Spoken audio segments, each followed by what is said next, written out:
A populist government is set to be formed in Italy 3 months after its national election. The anti-establishment Five Star Movement and the far-right League have struck a deal to deliver an alliance, one which will stir nervousness among many in Europe. Neither leader of the two parties will be prime minister. Instead, the pair have selected little-known law professor Giuseppe Conte as premier, and their choice has now been approved by President Sergio Mattarella.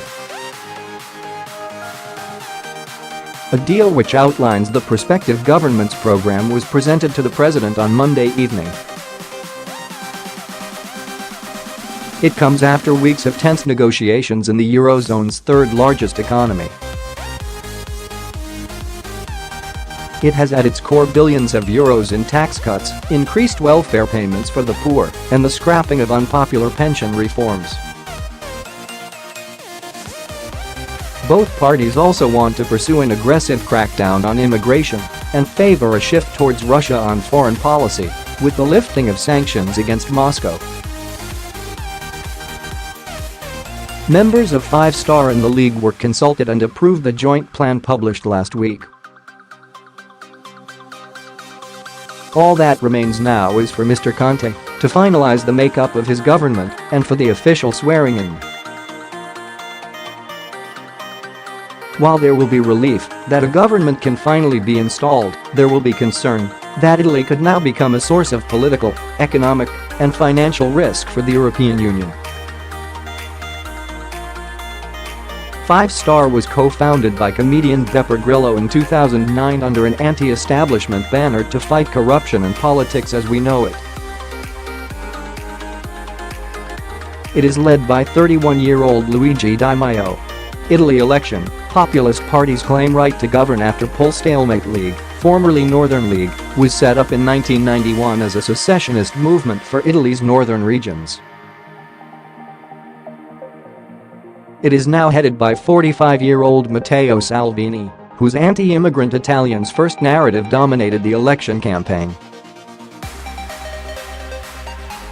Their respective triumphs delivered Italy's biggest political upheaval in a generation as voters rejected traditional, centrist parties, and their partnership could now remove Italy as a strong pro-EU voice from the heart of the continent. Five Star may have pulled back from its pledge to hold a referendum on Italy's membership of the euro, but it doesn't mean Mr. Di Maio or Mr. Salvini aren't pushing for change. Both leaders are demanding an overhaul of the EU's strict fiscal rules to help pay for their campaign promises, which include a €780 basic income for poor families, a two-tier flat tax, and repeal of pension reforms which would raise the age of retirement. Those plans will be costly, and Brussels will be worried about economic instability in a country which already has the second highest public debt in the Eurozone after Greece.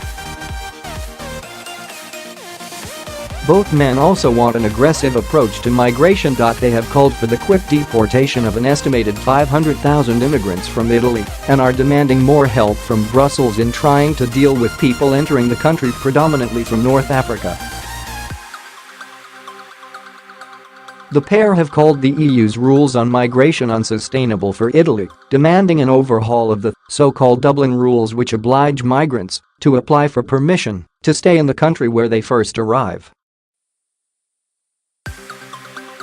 Then there is Russia. Mr. Di Maio and Mr. Salvini say the country should not be perceived as a threat, but as an economic and trade partner.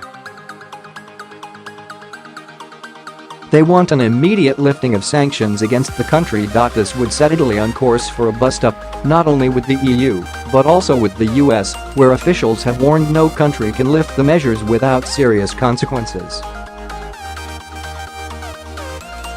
If all goes to plan, the Di Maio-Salvini pact will deliver a harsh reality to Brussels, a Eurosceptic government running one of Europe's largest nations on lining up with the likes of Hungary and Poland to boost the populist voice.